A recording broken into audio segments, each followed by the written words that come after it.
Welcome, everyone. Hope you are doing well today. And thank you so much for joining us for this conversation with myself and Beth Lesen. We'll introduce ourselves momentarily. But the focus of our webinar today is building a caring campus and addressing trauma and mental health. Given all the challenges that many of our students face in terms of the political climate, in terms of coming out of the pandemic, and in terms of just being a college student in this era, we think that this was an important conversation to have so that we can talk about strategies and practices that institutions can employ to better support students' holistic well-being and development. Next slide. So my name is Luke, and I have the pleasure of serving as president of Sacramento State. Stingers up. Sacramento State is also my alma mater, and so got 2 degrees from this institution. My doctorate is from Arizona State University in Leadership and Policy Studies, and I spent 12 years of my career at San Diego State serving as a faculty member and then administrator focused on issues dealing with racial equity in education. And my colleague today is... Hi, I'm Beth Lesen, and I am currently serving as Vice President of Student Affairs at Cal State Long Beach. I have a Ph.D. in Counseling and School Psychology and a Master's in Education. I spent the early part of my career as a therapist in inpatient and outpatient mental health institutions before coming into higher education. I've been in higher ed administration for 25 years now. It's hard to believe. At 5 different institutions in New York and California. And before I was at Cal State Long Beach, I spent 8 years at Sacramento State, but not with Luke. Today we're going to start, I think we all know that mental health gets a lot of airtime in the news. It gets a lot of attention with good reason. We all know that folks aren't doing well, and the newspapers know as well. Folks already prior to the pandemic, 70% of college presidents said that mental health was their top concern. And then the pandemic hit and everything just exploded. Now we know that not only with escalating costs and with all of the polarizing political landscape, students, and not just students, but our staff and our faculty, a lot of folks are struggling with their mental health, and that's not a secret to anybody. So backtracking a little bit, because I realized that as I introduced this webinar, I forgot to also introduce our colleagues who are serving for interpretation today, Jade and Anthony, and we're very grateful for them joining us today. You could choose show captions at the bottom of your screen to turn on captions if you would like to have captions available. And as you know, we also have ASL interpretation that's available. And if you want, you can click on the ellipses on the top right-hand side of each picture, and you can pin the interpretation so you can have that more readily available. We're going to have questions come towards the end, but we have the Q&A function as well as the chat function that's available. So we'll be using that to field any questions you might have. And today's conversation is being recorded, so we'll make it available soon on archives in Long Beach Student Affairs YouTube channel, as well as through Sacramento State. So transitioning to this part of our conversation, this is information from Inside Higher Education, very recent. It's from this year, and it's from university presidents and basically expressing their concern around college student mental health. And so the first question that was posed to presidents was, universities as a whole have been effective in addressing student mental health crisis. As you can see, there's a very small percentage of faculty presidents who either strongly agree or somewhat agree with that statement, only 37%, which means that many of them are very concerned about what's taking place in terms of mental health and seeing it as a crisis. The second question that they were asked was, go back. Sorry about that. Yeah, no worries. The second question they were asked is, undergraduate mental health across higher education seems to be improving. And you'll also notice that there's a very small percentage, even smaller percentage than the first question, only 2% who strongly agreed and 21% that somewhat agreed, which is only 23%. So obviously there's concerns from university leaders about college student mental health and well-being, and wanting to make sure that institutions are doing everything they can to create the environments that are necessary for student success. And with good reason, because 76.4% of students surveyed report experiencing overall moderate or high levels of stress in the past 30 days. Within 1 month, over 75% of our students are saying that they're at moderate or high levels of stress. And over 64% of students who recently considered stopping out of school cited emotional stress or mental health concerns as key factors. It wasn't included here, but the Lumina Foundation just put out a study that said 1/3 of all college students are thinking about stopping out of college because of mental health concerns. 1/3. And vice presidents for student affairs are very aware of this phenomenon. And Luke used to be a vice president of student affairs, so he knows it too. Yep. NASPA surveyed vice presidents of student affairs on their top issues of concern, and the top 5, all of the top 5 issues of concern for student affairs professionals directly were related to mental health issues. When we talk about students and mental health, we notice, I think everyone who's in this business notices that students are struggling, and that number keeps going up and up and up, but they're not necessarily proportionally accessing services in the same way. A lot of students choose not to access counseling. And there have been a lot of theories about why over the years. People say that the counseling center isn't diverse enough, or students can't find it, or they don't know about it. But when we actually survey students, those aren't the big reasons for why they don't access that kind of support. The big reasons is that they choose to go elsewhere. They choose to go to friends and family members and significant others. And even some of them even go to a religious institution for their support before they would go to someone at the university. And it's not necessarily, you'll see highlighted on the right, it's not necessarily that they have difficulty finding appointments. It's not necessarily that they think that the people providing services don't understand them. It's because they don't think that they need the services, or that's just not where they would choose to go for a variety of really valid reasons.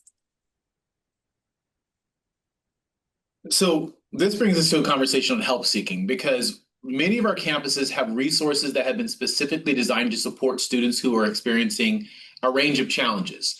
For example, most campuses have strong mental health services. They have services for students who might experience food insecurity, housing insecurity, transportation concerns, employment barriers. They have emergency crisis dollars. And yet we can have great services that are available, but that doesn't always mean that those services are reaching the students who need it, or reaching them when they actually need it. So the timing of it can also be an issue. So what you see here on this chart is asking students about, have you ever sought mental health care at your college? And you can see that it's about 1/3 across the board of individuals who basically are saying that they have actually sought out that mental health support, with slight differences across certain populations, with a lower percentage, for example, of students who identify as Latinx or Latina. And so that's where there's a noticeable difference. But I'll say this, I've done a lot of work for many years with my colleague Frank Harris III, focused on men of color in colleges and universities across the country. And the most extreme differences are going to be seen in Black, Latino, Southeast Asian, so Hmong, Cambodian, Laotian, Vietnamese, and Native American students, who are going to be even less likely to seek out help. And part of that is that early on, help seeking is oftentimes socialized to be seen as a sign of weakness. And so let me talk a little bit about where that comes from. If you think about the average demographic of teachers in K-12 education, right, which is where the students begin their socialization in terms of how they're going to engage in a campus environment, the vast majority of those teachers are not reflective of the students they're serving. They're oftentimes white and oftentimes female. And so what happens is that the power structure within that classroom early on is one that is socialized to have them see the power within that classroom as being not reflective of them. And so it is very common then to see by the time a boy hits fourth, fifth, sixth grade, that the boy who is studious, who's raising his hand is in the air, who's asking questions, is the same boy who's being picked on and bullied in the schoolyard because boys have come to see help seeking as a sign of weakness. And this is important because help seeking and seeking out mental health support is absolutely critical for a whole range of issues. You know, we have many of our students struggle with stress, anxiety, depression, but we have to remember that at the end of this it impacts student success. So students' persistence in college, their achievement in the classroom, and then ultimately whether or not they're going to go on to graduate. And so it's an important conversation for us to have. On the next slide, what you're going to see is that this can then produce a sense of stigma. So what this chart is it's from Lipson, Kern, Eisenberg, and Bringland Noble. It's from 2018, so pretty recent data. And so in the first chart, after surveying students who are in college, how many of you reached out to friends or family for support? And you can see that the overall average is about 86%. So then you have to ask yourself, well, who's falling below that? Who are the students who are less likely? And just going down the chart, you can see it's really those first four rows: Black and African American students, Latinx and Latinx students, Asian and Asian American students, and those who identify as Arab or Arab American have lower rates of actually reaching out to friends or family for support.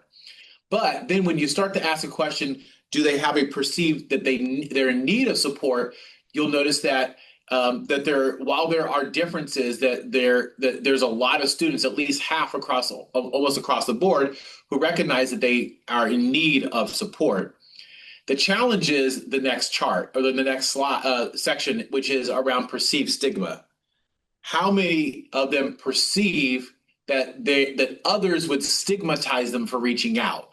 And you can see that then the data start to shift in that the students who are more likely to perceive that there's a stigma associated with it are the ones who are less likely to reach out for help. Again, your African American students, your Latinx students, your Arab American students, and students who identify as Asian or Asian American.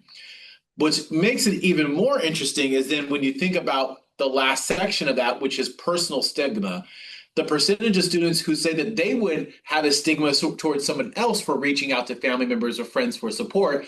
And you can see that it's very low for across the board for almost all populations, particularly when you look at African American and white students who are not really themselves perceiving other people as having stigma for doing that. So that really points to this notion that these stigmas around help seeking and reaching out for support are really socialized more so than they are actual. And so we have to do our job as educators in breaking down that stigma and demystifying the notion that seeking out help is somehow a bad thing for you to do as a student.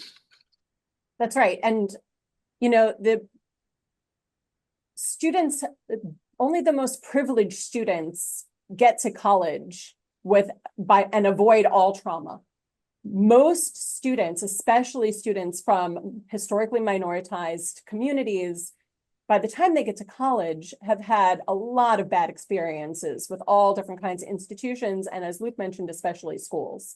So the idea of coming to your school for help just doesn't make intuitive sense to a lot of our students. So, and that's why students of color prefer to deal with issues on their own. They trust their communities, they trust their families, they trust their friends and their loved ones, but they don't necessarily trust us. And they've got some good reasons, historically, they've got some good reasons to be suspicious of institutions. A lot of people think that students of color don't seek help as often because they believe that the folks on campus aren't sensitive enough to cultural issues or they're not diverse enough, but that's not borne out in the literature. They just believe that the best source of help is in their own community, is with their own trusted loved ones. There is something else that needs to be pointed out, though. When a student is in crisis, executive functioning is usually pretty impaired. Like if you think about the times when you have been at your your peak stress moments, that's not the time when you're best at making appointments and staying organized. And that's exactly when we expect students to do exactly that in traditional models.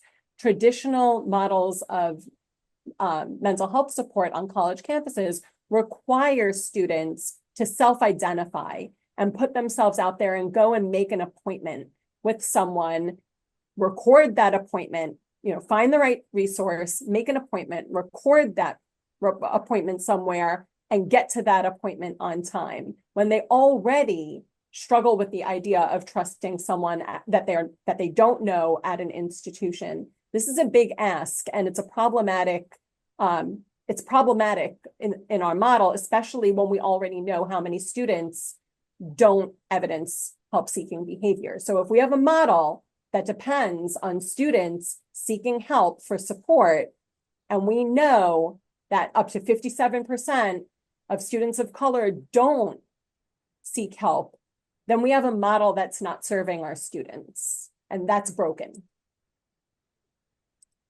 There's a better way, and I think the Canadians figured it out.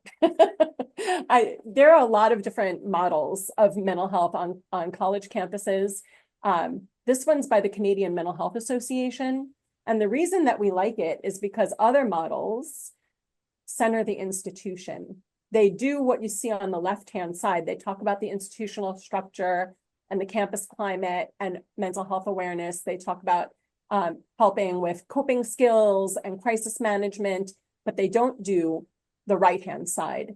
They don't center the student who needs support, the student with mental health concerns, the students who are just currently experiencing elevated stress levels but aren't in a mental health crisis, and then all students who need to develop some mental health fluency and literacy and develop the coping skills to avoid crisis to begin with. This model centers the student in a way that really resonated for the two of us.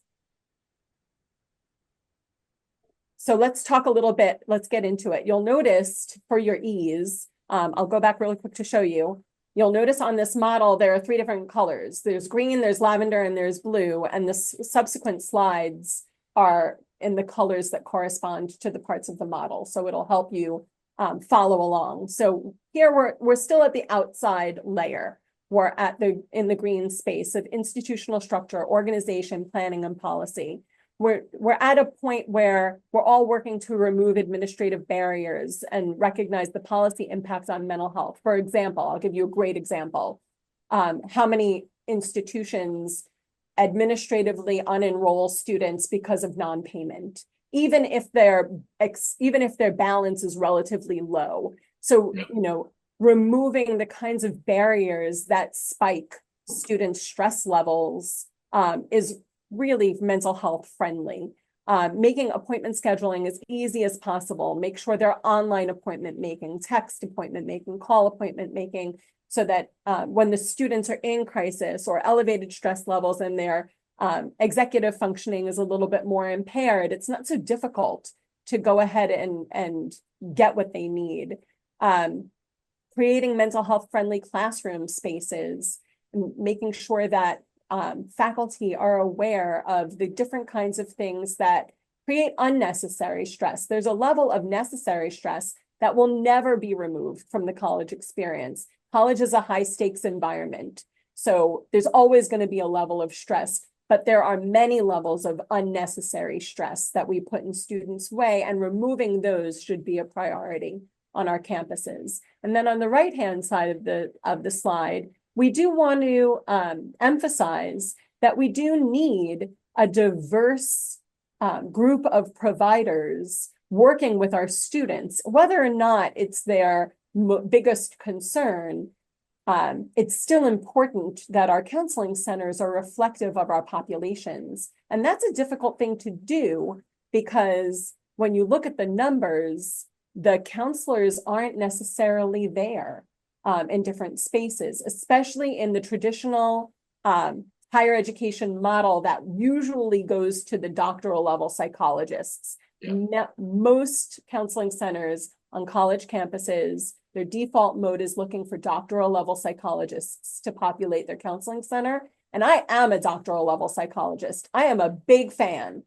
However, when we look at the population and we start talking about diverse representation in our counseling centers, if we're just looking at the doctoral level psychologists, we're never going to get there. So this is just a quick snapshot in the county that I'm in Los Angeles County. If you look at the orange bars, that's where the population is. If you look at the green, if you look at the orange lines, if you look at the green bars, that's on this slide where the psychologists are. So in Los Angeles County, 68% of all licensed psychologists at the doctoral level are white.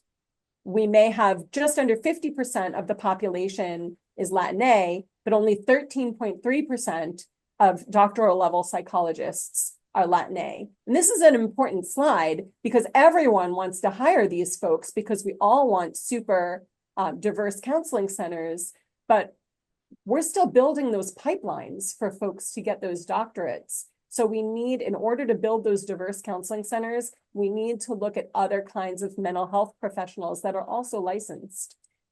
When you look at LMFTs, licensed marriage and family therapists, the picture starts getting a little bit better. Still not representative by a long shot, but it's starting to get a little bit better. Then when you look at LCSWs, licensed clinical social workers, now we're talking. Yeah. Now, if we start to source some of our counselors from the social work pool, which is perfectly reasonable because they're also licensed mental health professionals, now we've got a group of folks that we can actually reach a diverse representative counseling center. So with that in mind, obviously we need to focus on continuing to diversify the pipeline.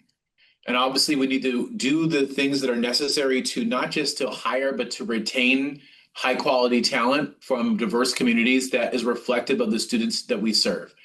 Everyone deserves to have an experience with dignity where they can go into a health center and receive mental health support from someone who looks like them or comes from their community or at least has some sort of understanding of who they are.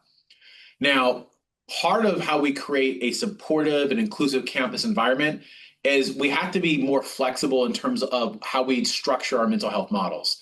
So flexible in terms of counseling staff going out to where students are and where they're needed. I know that there are many institutions within the Cal State that have moved towards models where you have embedded counseling in places like cultural centers. So let's say you have a Black resource center, or a Latinx resource center, or a center that serves a certain student demographic.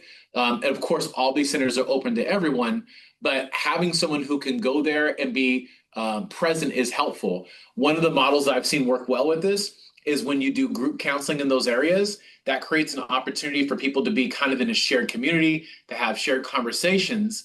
And then there's an opportunity for individuals to follow up, to have the direct service for themselves if it's in need of additional conversations that are more in depth. So oftentimes that's a model that works, considering satellite office spaces in high traffic locations. So think about what would be your high traffic locations on your campus. Would it be your student union? Would it be your library? Would it be your residence halls? Thinking about where those areas are. So we have to move away from this model where students come to us, and we have to move towards a model where we go to them, where they are living, where they are working, and where they are playing. And like, for example, here at Sacramento State, one of the amazing models that's been set up is that we have a wellness center. It's essentially a rec center where students can go and work out. They have a basketball gym, racket courts, workout facilities. It's actually an amazing building. And then within that building is also basic needs services and also mental health, right? So that's where our counselors and our therapists are working out of. It's an opportunity that combats some of that stigma that we were talking about earlier, because now I'm going to the rec center, right? So I'm going there to work out, but maybe I'm not really going there to work out, but I've helped to essentially remove that as a barrier for me wanting to be and go and seek out that support where it's needed. So let me tell you why I love that so much, Luke. Yeah. Because I think that's an amazing model, The other reason that it's amazing is because the one place on campus, on every campus that we know men are overrepresented, is in the rec center. And Yeah. your CAPS department is in the rec center, really targeting those students that we know are the hardest to reach, which is incredible. Yeah, that's a great point.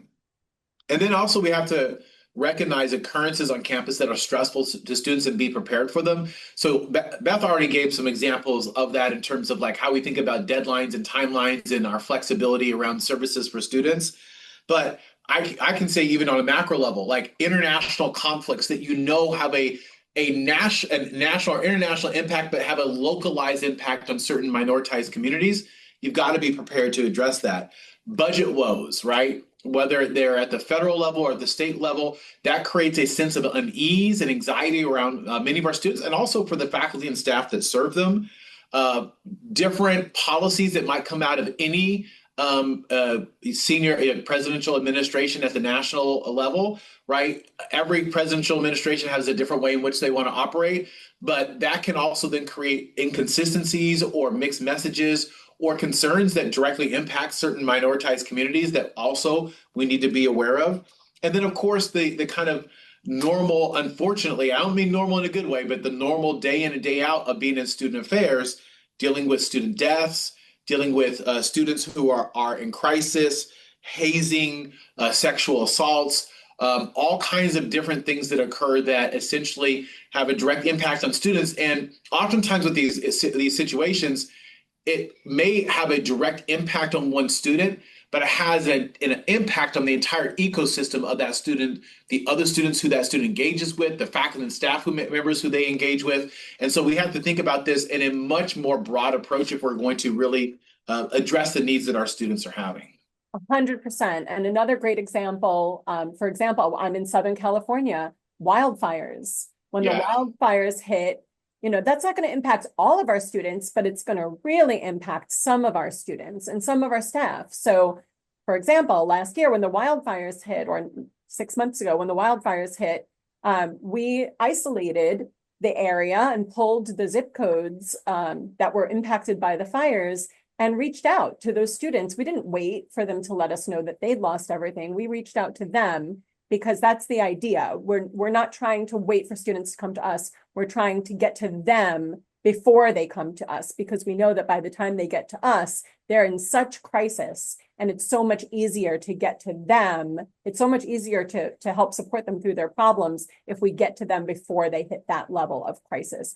And even things that are less specific crisis oriented, just normal stressors. We know students' stress levels are going to spike around midterms. We know Yep. that.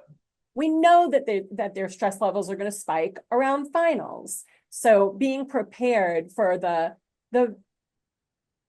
ebb and flow of stress levels that happen normally on our campus.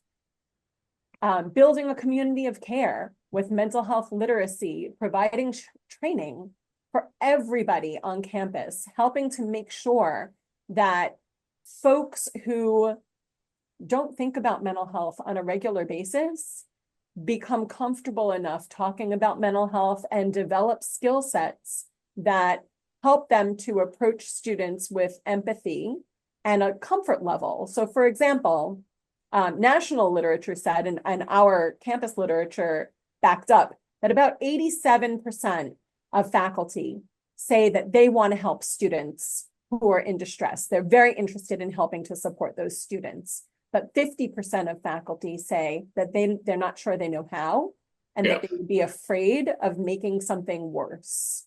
So they're well, maybe metaphorically paralyzed with fear, and they don't do anything because they don't want to do the wrong thing.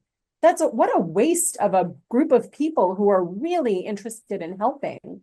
So empowering all of our campus community with some skills so that they feel like, I want to help and now I can, now I know how, is huge. There's a picture here of one of our facilities staff at Cal State Long Beach. And the reason that I have that picture there is because we don't only train our faculty and our student-facing staff on our campus. We are training our grounds staff, our facilities, our custodians, because who's the most likely person to encounter a student crying in the bathroom?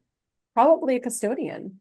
Who's going to run into a student standing in the back of a building having a panic attack? Probably a landscaper. So it's not just the faculty who are the folks best equipped to talk with our students, it's every single person on our campus. And if they have the tools to do that, they are more than happy to help and be supportive in any way possible. As a matter of fact, Luke, when I was on the Sacramento State campus, it was a landscaper who found a student behind a building who was contemplating jumping off of the Guy West Bridge. Yeah. And it was that landscaper who talked him down and got him over to CAPS, and we averted disaster because of an empathetic landscaper with a few tools. So really making sure that we're spending the time training up our community so that everybody feels comfortable having conversations that support students who are having a hard time. Often students are elevated to here when they're in distress, and it's easy for folks who aren't trained to go right up there with them instead of staying down here and helping them come down. So just a few tools can go a long way to creating a community full of people who can be more supportive in crucial moments. And let me go a little bit further on this point you made around custodial and grounds, because I think it's a point that we really want people to take home. So if you think about custodians and groundskeepers, they're the ones who are more likely to know the students who are struggling with housing insecurity because they see them sleeping in different places on campus. They're the ones who are most likely to see students who are struggling with food insecurity because they see them, they see them looking for food on campus, pulling fruit off of trees. They're the ones who have a better understanding of campus climate. They're the ones who are taking graffiti off of the bathroom or pulling down flyers and posters from supremacist organizations. And so there's been actually a lot of research that shows that they are actually some of the best bellwethers for understanding what the campus climate looks like. And these are individuals who also tend to be more reflective of the demographic of the diverse students that we serve, right? Your groundskeepers are going to be more likely from communities of color. Your custodial too. That's research, right? There's a lot of data that supports that.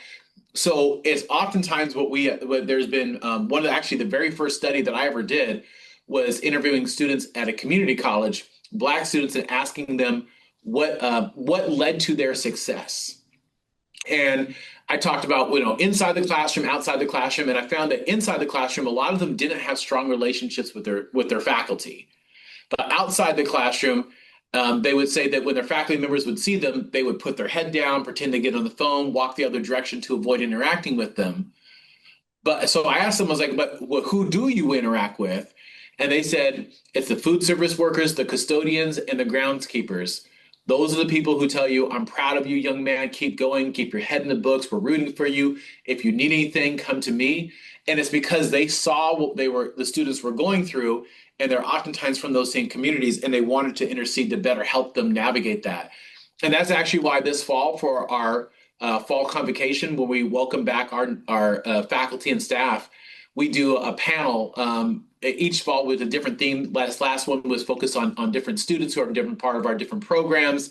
The first one that did was I just got here as president, so that was actually a little bit different. It was more focused on the campus community learning about me. But the one that's coming up this fall is actually a panel of custodians and groundskeepers talking about how they build relationships with students, because we have to basically change the way in which we think about who is an educator. If you work at a college or university, it does not matter what your title is, all the way from the janitor down to the president, you have a responsibility for student success. 100%, Luke. And for our first generation college students, they are so much more comfortable approaching someone who's in custodial or in facilities where they would be completely intimidated to do the same with a professor. So the students feel way more comfortable with our ground staff and with our custodians, the first gen students do, than with our professors. So being inclusive of an entire community is huge. And so there is an importance about raising awareness across campus on mental health.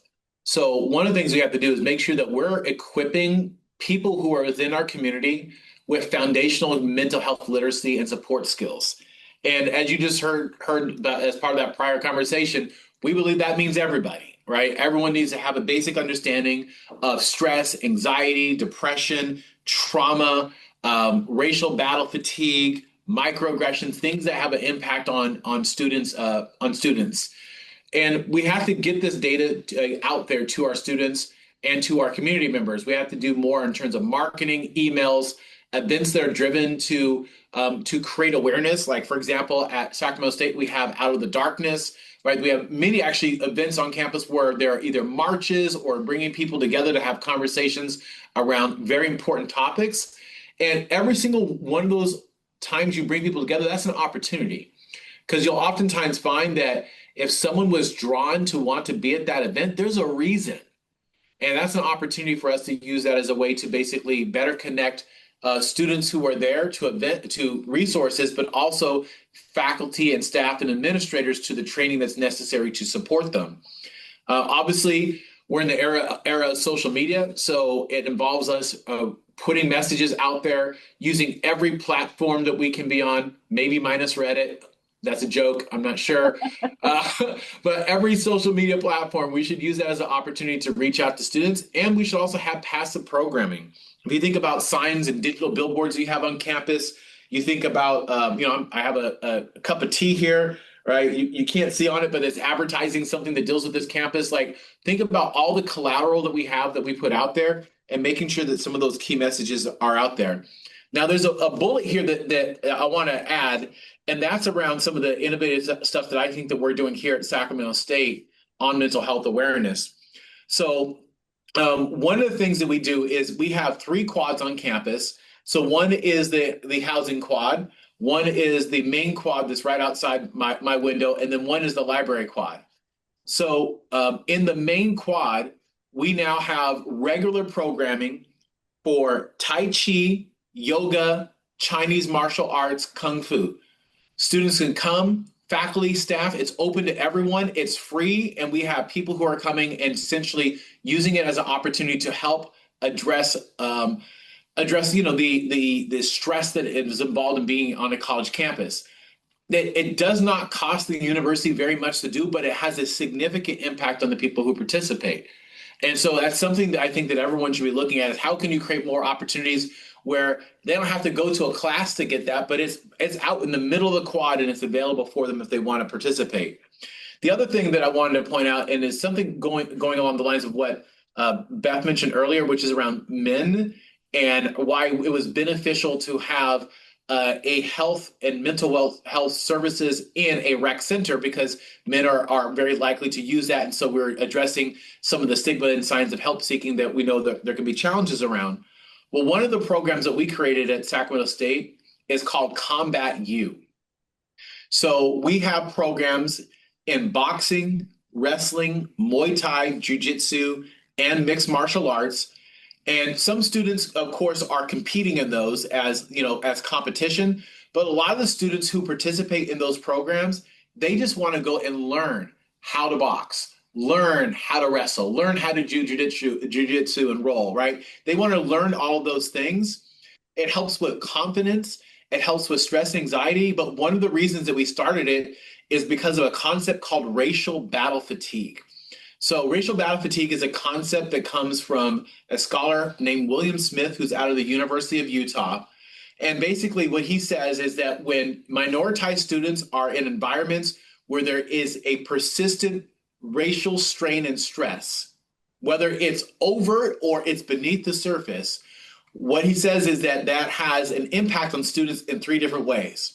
It affects their abilities cognitively, your ability to process information, retain information, your intentional control.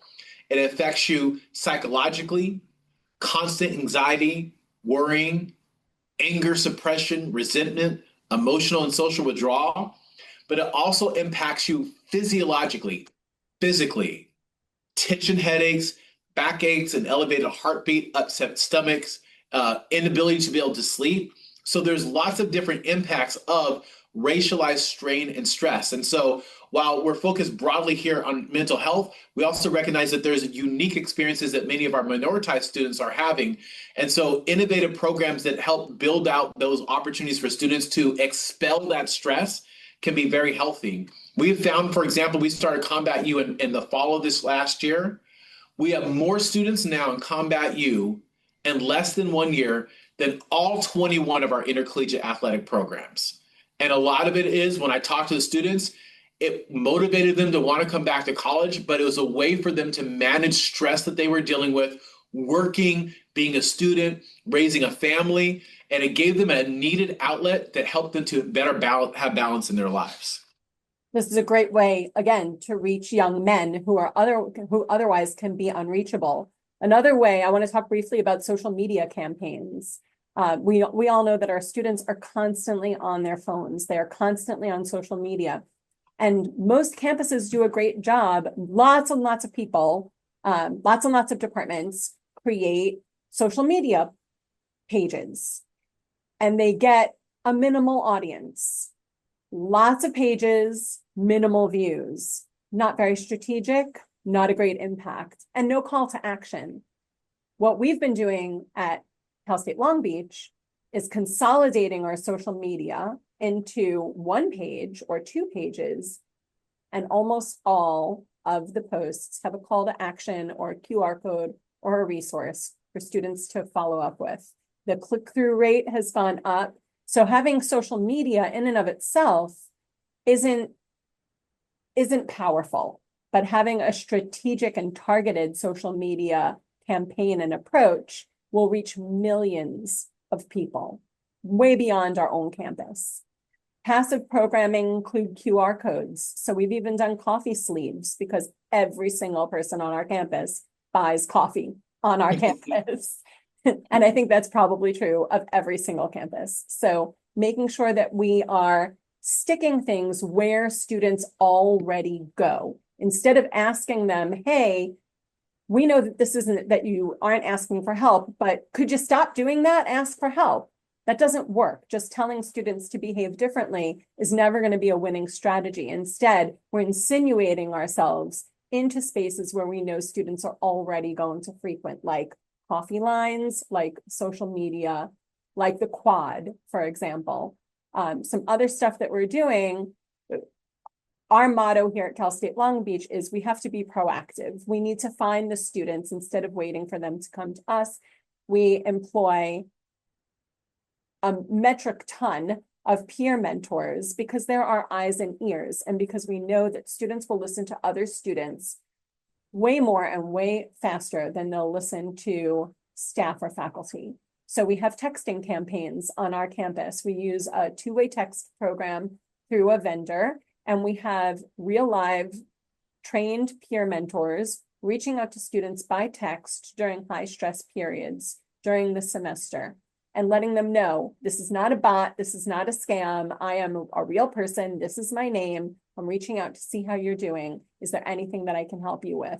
And we get a significant number of students. At one point, we were at about 30% of students, not just seeing the text, because all of the students see the text, but at one point, about 30% of them were responding to the text. And some of those responses were small questions like, I'm not sure where to find parking, or how do I connect with my advisor? But other students were saying things like, my father just passed away and I don't know what to do, or I'm in a bad place and I could really use some help.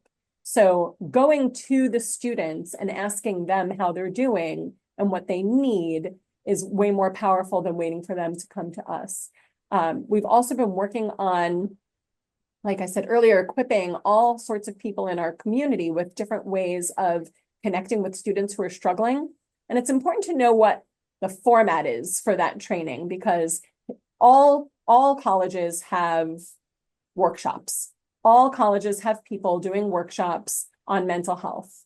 The problem with workshops, as wonderful as they are, and they should totally continue, but the problem is they're usually synchronous. So that means if the workshop's happening from 2 to 3 and you're not available from 2 to 3, you're not getting that workshop. So they're usually synchronous and they usually are tied to a human being who has to run the workshop. And these are all powerful learning opportunities, but they don't have the reach that we need on college campuses. So at Cal State Long Beach, we built an asynchronous online skill building training platform to help people practice with their simulated situations that help with student avatars that help people practice how they would actually interact with that student if confronted with that situation. It's completely online, it's completely asynchronous, which means you could do it at 2 a.m. on a Saturday morning in your bunny slippers on your couch. You could start it and stop it and go back to it over and over again. You could redo it. You could do a piece of it and not finish it, because if you walk out, you're not going to offend a workshop leader. What's great about that is that it's completely convenient for everyone. It's not knowledge-based, it's skill-based. So you're really practicing how to interact with students, and all of those lecturers, all those adjunct lecturers who aren't on campus all day, they see tons of students in their classrooms and they don't have the time to be on your campus for a workshop, for a scheduled workshop, but they do have access to the internet and they can take these trainings anytime they want at their own convenience. Not only is that going to help them interacting with your students, but it'll also help them interacting with all students and with their family, their friends, dealing with their own issues. Let's not minimize the impact that student crisis has on our staff and faculty. When someone deals with a student in crisis, usually it elevates their own stress levels, and then they have to work on calming themselves down.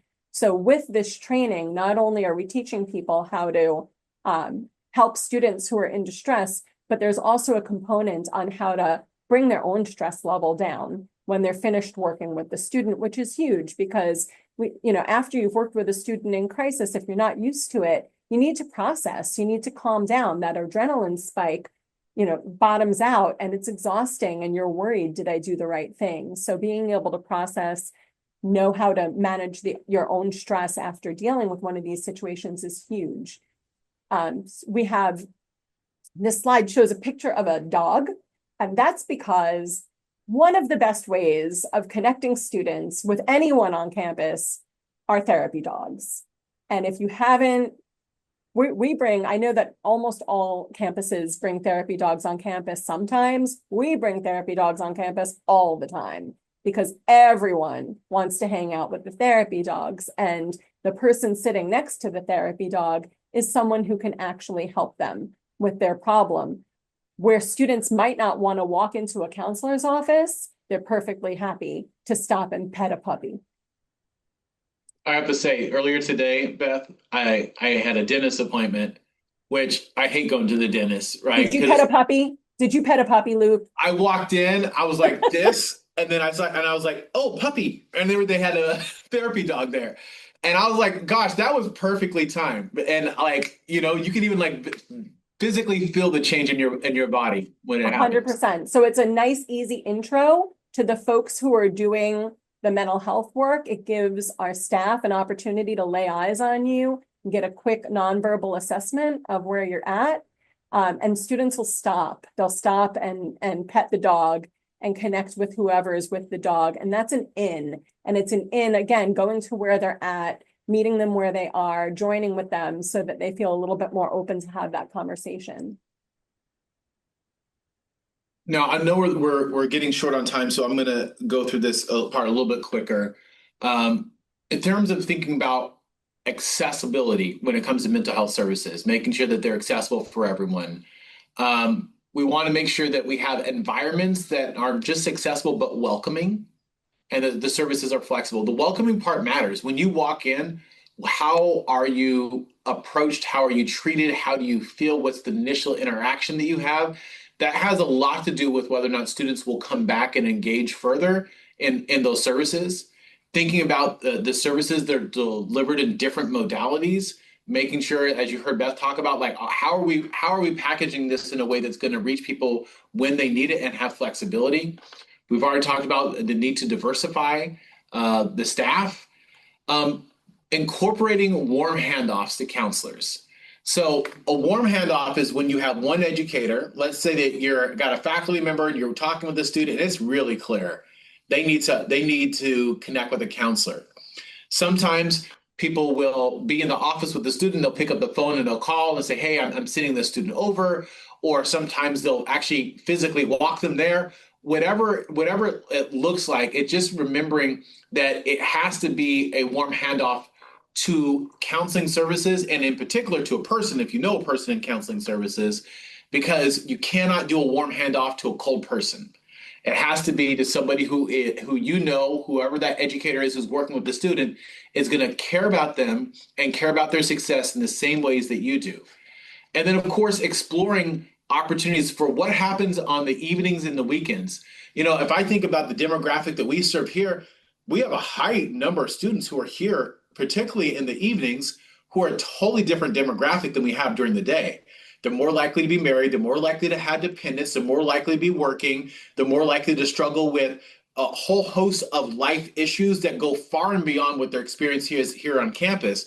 And so if we have our regular hours and we're like, okay, our hours are over, okay, we're done. And then what do those students do? That's a significant part of our population. And so we believe that you have to work in collaboration with your existing health partners on campus to then identify the appropriate ways in which to provide after-hour service or telehealth that's going to meet the needs of students in the evenings and the weekends. And then, of course, services to our students with disabilities, making sure that that there are touch points there, and that you have robust services that are really good at reaching out and making students aware of resources rather than students having to go to a specific location for that. That's so important that right now that we just had a meeting with several of our student leaders, a couple of different meetings, and we're actually going through a process right now to provide more resources to services to students with disabilities, particularly around accommodations, around a diversity cultural center, and other things that we know are going to make sure that the students have the support that they need, just like we're supporting other minoritized communities on our campuses. It oftentimes can be a little bit harder with disability services, given that it's codified in Title V in a different way than some of our other services are. But there are ways that we can work collaboratively across units, across the campus, to make sure that students who are in need are getting connected to the health and resources that they need in a way that's accessible, welcoming, and flexible. When it comes to crisis management, there needs to be a variety of options for students to reach out in a crisis. There can't be a one-size-fits-all. Having a text-based crisis response option is huge because it's anonymous, and some students are just never going to let you know that they're in crisis. We have a text-based crisis response option, and students text BEACH to 741-741, and they are going to get a response by text within 5 minutes of that text message. When we do that, not only is that open to the student, this is an important piece, but it's open to anyone in the student's life. So a lot of students have a crisis. They're not having the crisis. Their crisis is actually a loved one's crisis. So maybe it's their boyfriend who's falling apart. Maybe it's their parent who's having a rough patch.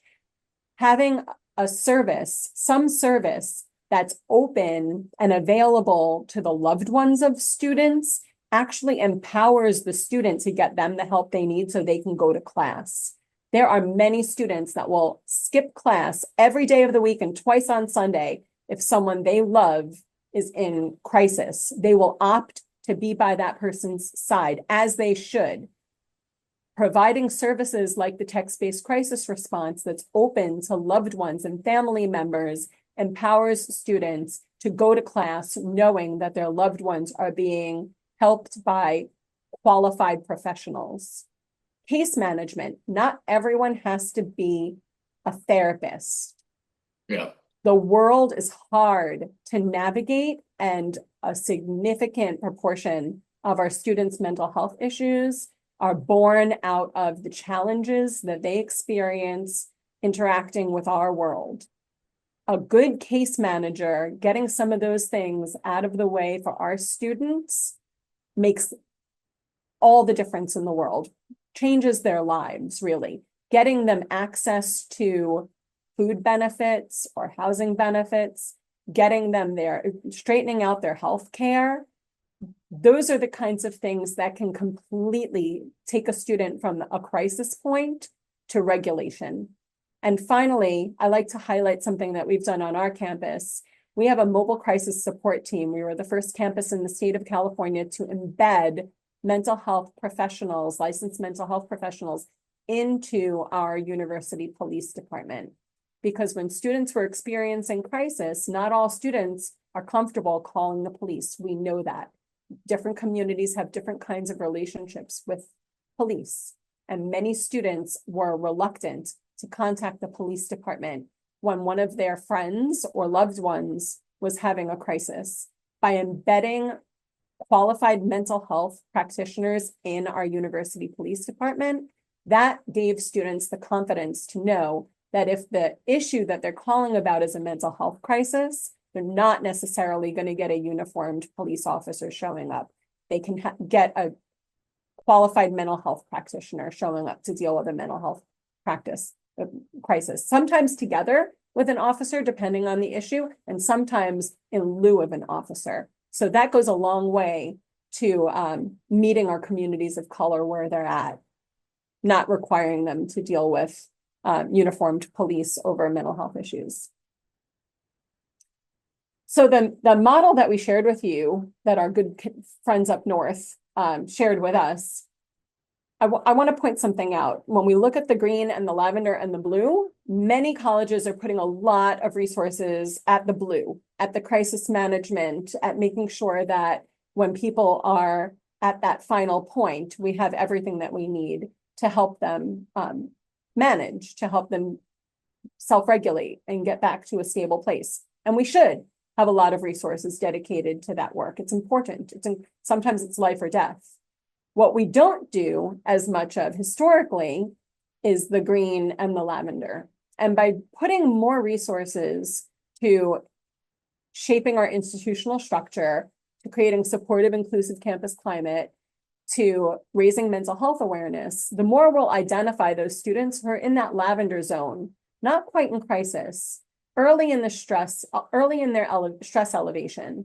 And if we can catch students early in their stress elevation, we can prevent a lot of them from getting to crisis. Their problems are still largely solvable, and we can head off the crisis at the pass. So if we put more of our energy and our resources into the green area, by choosing approaches that are grounded in research, that are well measured, and that we can prove have a solid ROI, then we'll identify more of those students in that lavender space, in that early stage struggle, and we'll be able to prevent the big crises, which is what we all want to do. We want to prevent crisis where we can. So on this slide, you see pictures of essentially student success, graduation, or enjoying the campus environment. I think it's just to recenter us for a moment to say that the entire conversation we're having is really about student success. Mental health support, creating a caring campus, you're not just doing it just because. You're doing it because we want to ensure that students are in environments where they can learn, grow, develop, thrive, and ultimately to graduate. And so one of the things that I appreciate on my campus is serving in this role as president is we have our president's cabinet, and everyone there is bringing something to the conversation to remind us what we all need to be focused on. So for example, when it comes to faculty well-being and making sure that we're supporting faculty, our provost does a marvelous job of that. When it comes to what we're doing in terms of support for our custodians and groundskeepers and other folks in facilities and operations, our vice president for business administration does a great job of being the chief reminder officer around that. I'm fortunate that our vice president for student affairs, Anisha Mitchell, is the chief reminder officer when it comes to student well-being. It is very infrequent that we'll go through a cabinet meeting where she does not bring up what students are experiencing, what she's hearing, what we need to be focused on, to just remind us all why we're there. And the roles that at least that I'm in, like I'm in meeting to meeting, I'm in back to backs. It's an intense, very difficult role. And so it can become very easy to take your eyes off the prize. But if you have those folks within your respective units that are constantly bringing that to the conversation, to the point where it almost feels like it's a regular agenda item if it isn't, that's where we need to go if we're truly going to create the environments that are necessary for our students.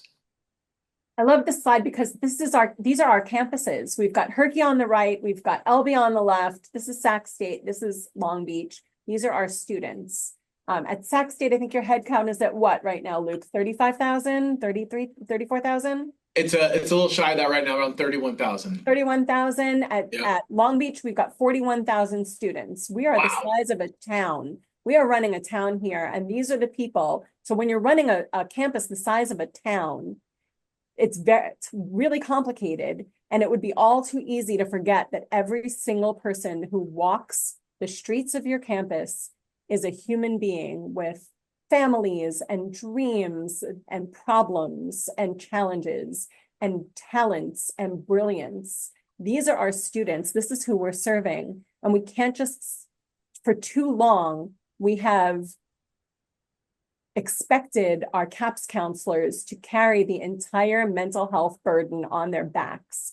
Not only is it unfair to CAPS counselors who cannot save every person every day, but it's also ineffective. These folks, the people on this slide, deserve better than that. We need to go to them. We can't keep expecting them to we can't sit back and keep expecting them to come to us and let us know what's going on 100% of the time so that we can go ahead and help them with it. We need to go to them, meet them where they're at, in the quads, in the rec center, in the pyramid, in the library, wherever they are. We need to go to them and ask them how they're doing and what they need. And we need to measure our impact. Please, if you walk away with nothing else, please measure your impact. I referred to it a little bit earlier when I talked about social media and how many people just throw things on social media and boom, they've got an Instagram account, or boom, they've got a TikTok. And that's great. There's nothing wrong with it. But when it's a part of work and it's there for a purpose, we need to make sure that what we're doing makes sense and that it's reaching the people we're trying to reach, and it's telling them what they need to know, and they're walking away with the information that they need. Staffing needs to be data informed to ensure availability during peak times and avoid wasting resources.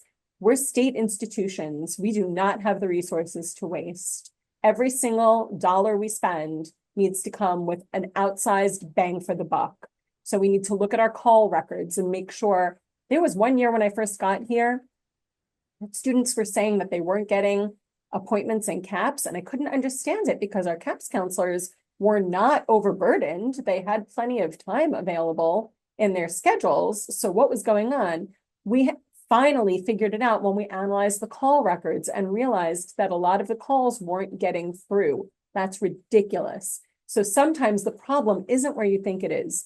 Look at call records, look at direct service rates, look at average number of sessions per student.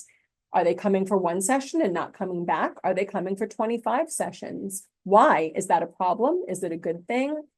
You know, there isn't a prescriptive way, but look at the numbers and ask yourself what story that they're telling, and if that's the story that you want being told on your campus. Student satisfaction or campus survey data. Find out why students are seeking appointments. Make sure that you're appropriately staffed for peak periods or high demand times, and understanding the differences between wait times or time to appointment. Look at utilization rates by population. Disaggregate your data. Do you have one population on your campus using services and not another? What is that? What is that about? Is that about your service? Is that about how it's communicated to students?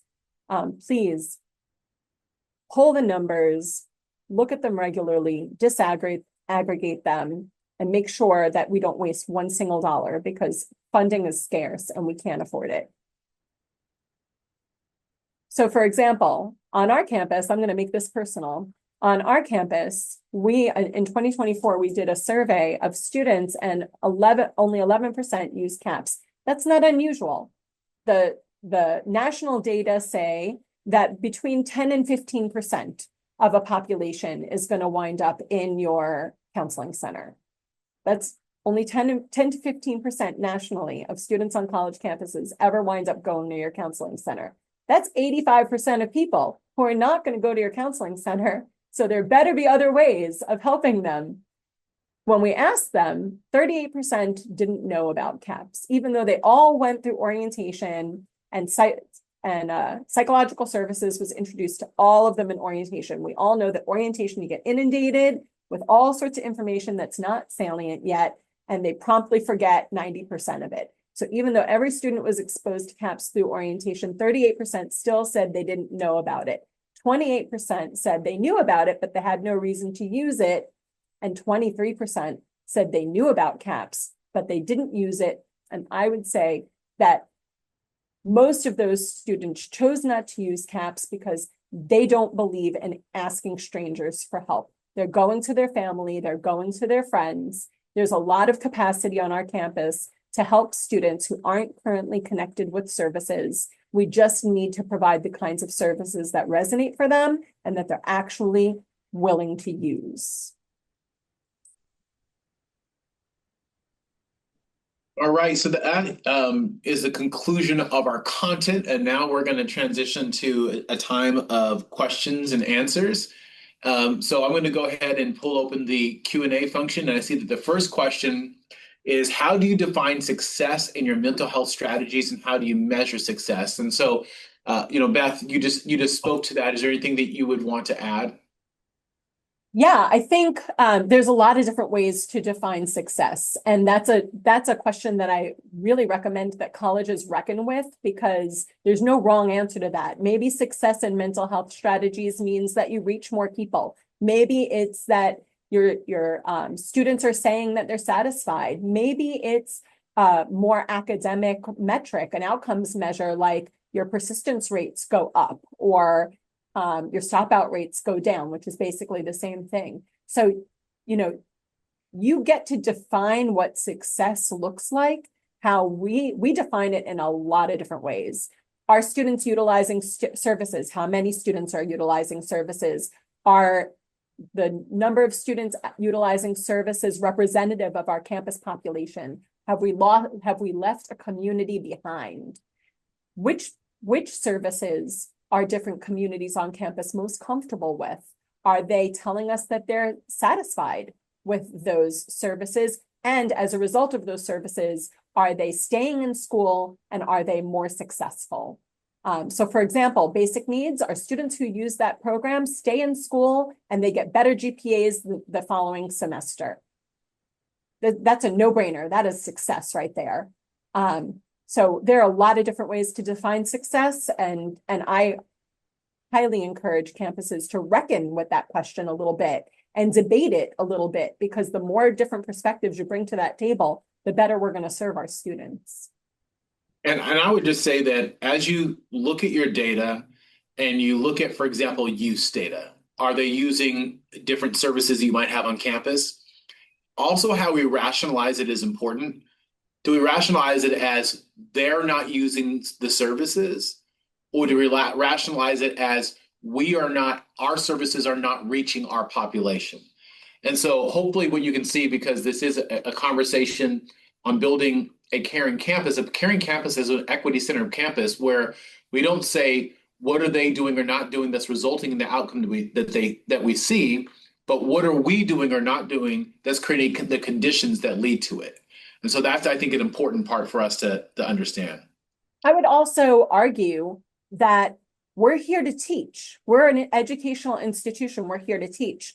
So one of the outcomes, as a psychologist myself, one of the ways that I define success in our student mental health strategies isn't just how they fare when they're here, but have we given students some tools and some strategies that they can use successfully for the rest of their lives? Because when they leave here, things, life is real. Like, adulting is hard, and they're going to hit a lot of obstacles in the road, and there's going to be there'll be a lot of bumps, and we all have our share of traumas. And so not only do I want students to come here and learn kinesiology and nursing and political science, but I also want them to learn strategies that they'll use to be resilient and manage life's ups and downs as effectively as possible. Learn how to every time getting back up and managing those things. So, when we talk about success, are we educating students? Their education isn't just in the classroom, it's outside the classroom too. And life is hard. We all need help figuring out how to navigate that, all of us. Certainly.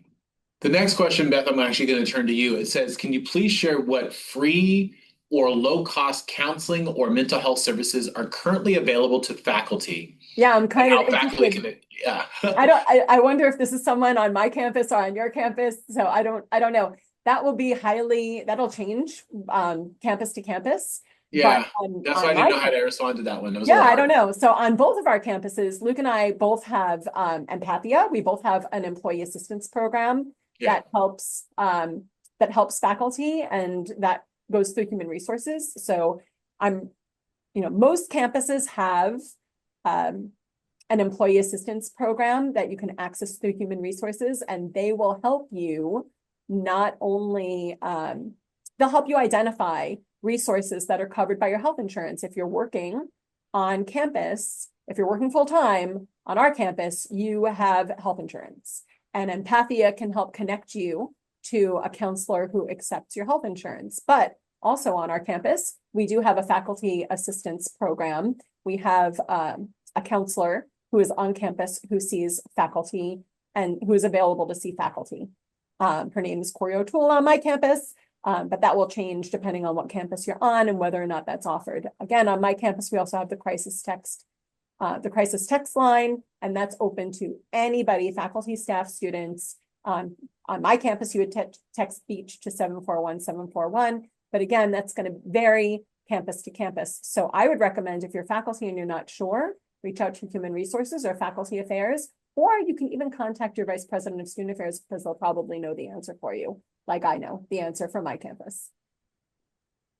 The next question says, what concrete measures is the administration taking to regularly assess faculty mental health and well-being at the root level, beyond crisis response, especially for those who may be silently struggling? And I can give a couple different things that I try to employ. So one, many campuses have a campus climate measure, and oftentimes within a campus climate measure, there is something that focuses on questions around stress in the environment and other aspects of mental health. And so that's kind of a routinized way that's oftentimes presented across multiple campuses. I make it a point, and it's just part of my practice personally. I spend a significant amount of my time each day walking on campus and just engaging people, students, faculty, staff.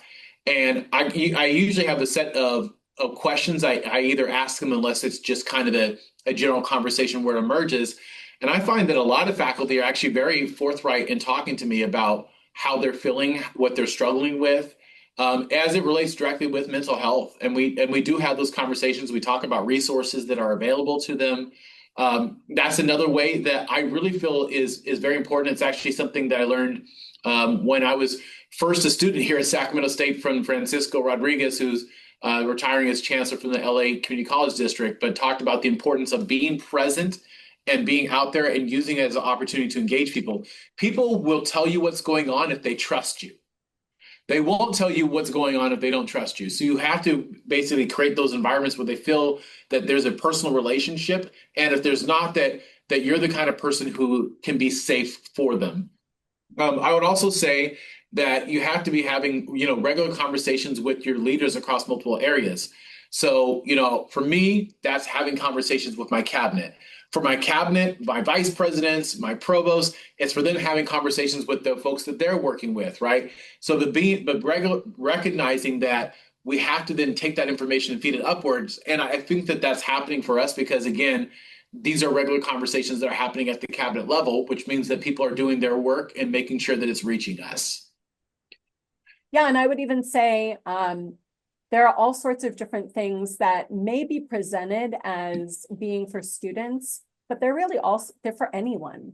They're for faculty, they're for staff. So when we talk about mental health first aid, when we talk about simulated mental health trainings, when we talk about QPR or assist suicide prevention, all of these different trainings ostensibly you're going in order to learn how to work with students, but really they all provide golden tips and tools to help people who are struggling themselves or to help people help other people who are struggling, whether they're students or not. One of the things that, post-pandemic, during the pandemic and then post-pandemic, there's been an obvious increase in more remote work and hybrid work. And that works well for a lot of different people. But one of the sacrifices is that it can easily chip away at our feelings of community and our connections with one another.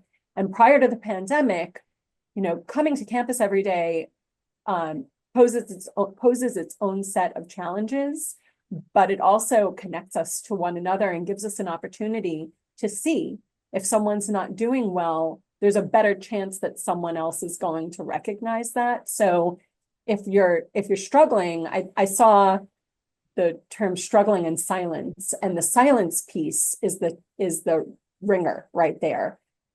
It's the silence that makes it hardest for people to pick up on. It's the silence that makes it hardest for people to figure out who to reach out to. So it can be difficult, but connecting with anybody on campus will not only be a protective factor to prevent some of that silent struggling, but it'll help the rest of the community to figure out when to step in and lift you up and surround you with the kind of care that you need. And I think that's exactly what Luke and I are trying to talk about here, being the kind of campus and building the kind of campus that identifies when people are struggling and lifts them up and surrounds them with caring, because it's when we're silent and alone that we have the hardest time. I hope that's helpful. The last one is, if we find a student struggling but hasn't responded to multiple faculty inquiries and recommendations for mental health services, what can a faculty do to help such students? I'm going to say contact student affairs. Yeah. I'm going to be very self-serving and say contact student affairs. Most of our campuses have a behavioral intervention team or a CARES team. That's a great way to get in.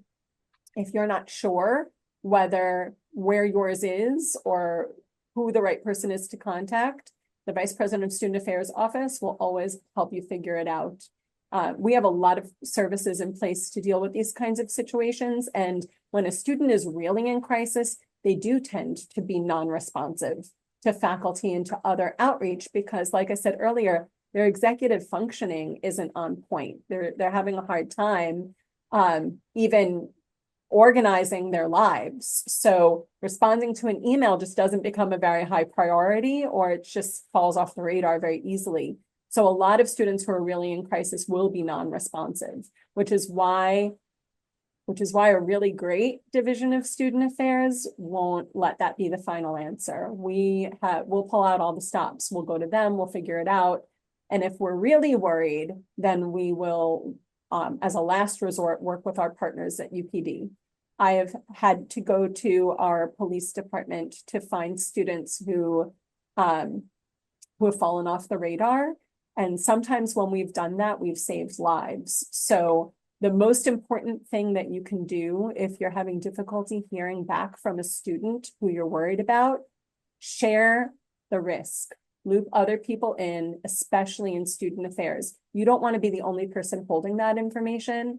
God forbid something happens. You don't want to feel like you were the only one who knew and didn't do anything. It's not something anyone wants to live with.